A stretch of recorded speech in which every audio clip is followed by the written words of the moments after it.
श्री शिवाय नमस्तुभ्यम। हर हर महादेव। दोस्तों, अपना ज्ञान और बढ़ाने के लिए चैनल को सब्सक्राइब जरूर करें। दोस्तों, चाहे मर जाना लेकिन सावन में महिलाओं को ऐसे बाल कभी नहीं धोना चाहिए। घोर पाप लगता है, घर परिवार बर्बाद हो जाता है। सावन के इस पवित्र महीने में भूल कर भी अपने केश यानी बाल ऐसी कभी मत धोना, बने बनाए काम बिगड़ जाते हैं। दोस्तों, अगर आप भगवान शिव से प्यार करते हैं तो कमेंट बॉक्स में सच्चे दिल से लिखें हर हर महादेव, ओम नमः शिवाय। और हमारे चैनल को सब्सक्राइब करके इस बेल आइकन को जरूर दबाइएगा। दोस्तों, सावन का महीना बहुत ही शुभ और खूबसूरत महीना होता है, प्यार का महीना होता है। सावन का हर एक दिन उतना ही पवित्र माना जाता है जितना कि गंगा जल। सावन में शिव जी की पूजा अर्चना करने से मनोकामना पूर्ण होती है। अच्छे वर की कामना करने वाले लोग सावन सोमवार व्रत अवश्य रखें। आपको बता दें, सावन जब बरसते हैं तब अक्सर हम उसे स्नान करते हैं तथा बालों को धोते हैं। पूरे सावन हम खुशी से बरसात का लुत्फ उठाते हैं। लेकिन क्या आप जानते हैं, सावन के इस पवित्र महीने में किसी भी महिला को ऐसे बाल कभी नहीं धोना चाहिए। हो जाती है पति की मृत्यु, पति का काम धंधा बिजनेस सब ठप हो जाता है, संतान को मिलते हैं कष्ट। आइए जानते हैं। दोस्तों, आज का विषय है सुहागिन महिलाएं किस दिन बाल धोएं और किस दिन न धोएं। सुहागिन महिलाएं गृहलक्ष्मी होती है। गृहलक्ष्मी यानी कि घर की सुख समृद्धि आप पर निर्भर है। ऐसे में सुहागिन महिलाओं को कब अपने बाल या फिर सर धोना चाहिए और कब नहीं, यह तिथि और बार पर निर्भर है। दोस्तों, पहले बात करते हैं तिथि की। अमावस्या, एकादशी और पूर्णिमा के दिन बाल नहीं धोने चाहिए। बहुत ही घोर अनर्थ माना जाता है। ज्योतिष शास्त्र के अनुसार अगर देखा जाए तो अमावस्या, एकादशी और पूर्णिमा तिथि पर चंद्र या तो उच्च या फिर नीच स्थिति में होता है। ज्योतिष कहता है कि चंद्रमा मस्तक को प्रभावित करता है। दोस्तों, हमारे हिंदू पंचांग में तिथि के अनुसार ही व्रत और त्योहार मनाए जाते हैं। यह शुभ दिन है, इनके एक दिन पहले बाल धोने चाहिए, न कि उस दिन पर। दोस्तों, अब चलिए जानते हैं वारों के बारे में। किन वारों में बाल नहीं धोने चाहिए, किन वारों में बाल धो सकते हैं। यहाँ भी आप एक बात का ध्यान रखें कि अगर आप किसी भी बार का व्रत रखते हैं तो उस व्रत वाले दिन पर उस बार में आप बाल नहीं धोएंगे। एक दिन पहले ही बाल धोकर शुद्ध हो सकते हैं। दोस्तों, अभी आपके मन में एक प्रश्न आएगा कि क्या रविवार को बाल धो सकते हैं। दोस्तों, अगर आप रविवार का व्रत रखते हैं या सूर्य देव की आराधना करते हैं तो रविवार को बाल ना धोएं। यदि आप व्रत भी रखते हैं और किसी अनिवार्य कार्य की वजह से आपको रविवार को ही बाल धोना है तो आपके लिए यह उपाय है। दोस्तों, आप गुड़हल के फूल ले लीजिए, उन्हें थोड़ा सा मसल कर उससे जो रस निकलता है उसे अपने बालों में लगा लीजिए, उसके बाद बाल धो सकते हैं। दोस्तों, क्या सोमवार के दिन बाल धो सकते हैं? आइए जानते हैं। सोमवार को बाल धो सकते हैं, लेकिन जो महिलाएं सोमवार का व्रत रखती हैं वे सोमवार को बाल भूलकर भी न धोएं। लेकिन किसी अनिवार्य कारणों से सोमवार को व्रत रखते ही बाल धोना पड़े तो उसके लिए यह उपाय है।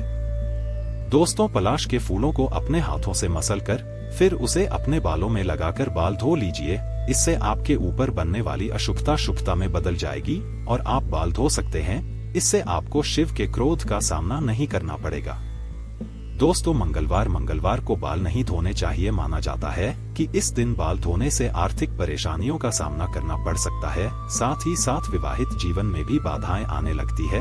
यदि किसी कारणवश मंगलवार को ही आपको बाल धोना पड़े तब ऐसे में लगने वाले दोष से बचने के लिए करें ये उपाय। आंवले का रस या फिर आंवले के चूर्ण का पेस्ट बनाकर आप उसे अपने बालों में लगा लें और फिर अपने बाल धो लीजिए। दोस्तों, बुधवार को महिला एवं बाल धो सकती है, लेकिन मान्यता है कि यदि किसी महिला के छोटे भाई हो तब ऐसे वह बाल न हुई, क्योंकि बुधवार का अधिपति बुध ग्रह हमारे छोटे भाई बहनों के कारक है। इस दिन बाल धोने का दोष हमारे छोटे भाई को लगता है। इससे बचने के लिए एक उपाय है, आप वरुण देव यानी कि जल के देवता को या फिर बुधवार के स्वामी श्री गणेश जी को अपना बड़ा भाई बना लें। दोस्तों, कैसे करें आइए जानते हैं। किसी भी पूजा में जब कलश स्थापना होती है तब उसमें जल भरते हैं तो उस जल में वरुण देव का आह्वान करके प्रार्थना कीजिए कि वरुण देव, मैं आपको अपना बड़ा भाई मानती हूँ, कृपया आप मेरी और मेरे परिवार की रक्षा करें। दोस्तों, ऐसे ही हर पूजा में सर्वप्रथम श्री गणेश जी की पूजा होती है, तब भी आप उनसे प्रार्थना कर सकते हैं कि मैं आपके बड़े भाई बन जाएं और आपकी रक्षा करें। फिर भी दोस्तों किसी कारण बस बुधवार को यदि आपको बाल धोना पड़े तो इसके दोष से बचने के लिए करें ये उपाय। तुलसी के 5-6 पत्ते लें और उसे मसलकर अपने बालों में लगा लें, फिर बाल धो लीजिए। बड़े से बड़ा संकट अपने आप समाप्त हो जाता है। यदि घर में तुलसी नहीं है तो आस पड़ोस में किसी से 5 पत्ते मांग। दोस्तों गुरुवार को सुहागिन महिला ही नहीं, किसी भी स्त्री पुरुष को अपने बाल नहीं धोने चाहिए, नहीं तो आपको अगले जन्म तक इसका पाप लगेगा। क्योंकि गुरु ग्रह सबका गुरु है। आपको पता ही होगा कि गुरुवार को पोछा भी नहीं लगाना चाहिए। ऐसी मान्यता है कि गुरुवार को बाल धोने से या फिर घर में पोछा लगाने से ऐसे कार्यों से मां लक्ष्मी रुष्ट हो जाती है। गुरु का नाश होने से घर में कलेश बढ़ते ही बर्बादी आती है, घर का नाश होता है। दोस्तों यदि गुरुवार को अनिवार्य कारणों से बाल धोना पड़े तो इसके दोषों से बचने के लिए करें ये उपाय। थोड़ी सी हल्दी ले या फिर बेसन, या आप इन दोनों को मिलाकर ही एक ले बनाकर उसे अपने बालों में लगाएं, फिर बाल धो सकते हैं। दोस्तों शुक्रवार के दिन सुहागिन महिलाएं अपने बाल धो सकती है, लेकिन जिन महिलाओं के पुत्र हैं या फिर जिनकी पुत्र प्राप्ति की कामना है तो ऐसे में वो लोग शुक्रवार के दिन बाल न धोएं। यदि आपको शुक्रवार के दिन किसी अन्य कारणों से बाल धोना पड़े तो उसके दोष से बचने के लिए करें ये उपाय। पहले अपने बालों में थोड़ी सी दही लगाएं, फिर आलोक को धो लें। दोस्तों बात करते हैं शनिवार की। शनिवार को सुहागिन महिलाएं अपने बाल न धोएं। शनिवार यानी कि शनिदेव का दिन माना जाता है। जैसे कि आप जानते हैं सभी देवों में न्याय के लिए उच्च स्थान शनिदेव को दिया गया है। शनिदेव को न्याय का देवता कहा जाता है। एक तरह से आप इन्हें पूरे ब्रह्मांड का जज कह सकते हैं और इसी कारण सभी लोग शनिदेव के प्रचंड क्रोध से भी डरते हैं। दोस्तों यदि आपको शनि के प्रकोप से बचना है तो इस दिन आप बाल कथा ही न धोएं। किसी अन्य बारे कार्यों से इस दिन बाल धोना पड़े तो इस दोष से बचने के लिए पहले अपने बालों में कच्चा दूध लगाएं, फिर बाल धो लें। बालों में थोड़े से कच्चे दूध का चीरा लगाकर बाल धोने से शनिदेव की बुरी दृष्टि नहीं पड़ती। दोस्तों हम आपसे कुछ जरूरी बातें शेयर करना चाहते हैं और वह यह है कि सुहागिन महिलाएं अपनी मांग में सिंदूर भरती है। शरीर के इस स्थान को यानी कि मांग को गंगा स्थल माना जाता है, तो जब यह पर सिंदूर लगाया जाता है तो उसे गंगा सिंदूर कहते हैं। यही पवित्रता और सौभाग्य की निशानी है। इसी कारण जो सुहागिन महिला नहाकर मांग में सिंदूर भरती है वह पूजा पाठ में शामिल हो सकती है, अगर बाल ना भी धोए तो, क्योंकि उसे पवित्रता और सौभाग्य का वरदान मिला है। दोस्तों लेकिन पुरुष को हर दिन बाल धोकर ही पूजा पाठ में शामिल होना चाहिए। एक और डाउट रहता है कि मासिक धर्म के दौरान आप बाल धोएं या ही अलग अलग प्रांतों में इसकी अलग अलग प्रथाएं हैं। कई जगह तथा हमारे आस पड़ोस में तो आज भी मासिक धर्म के पहले, तीसरे और 5वें दिन कंपलसरी बाल धोते हैं।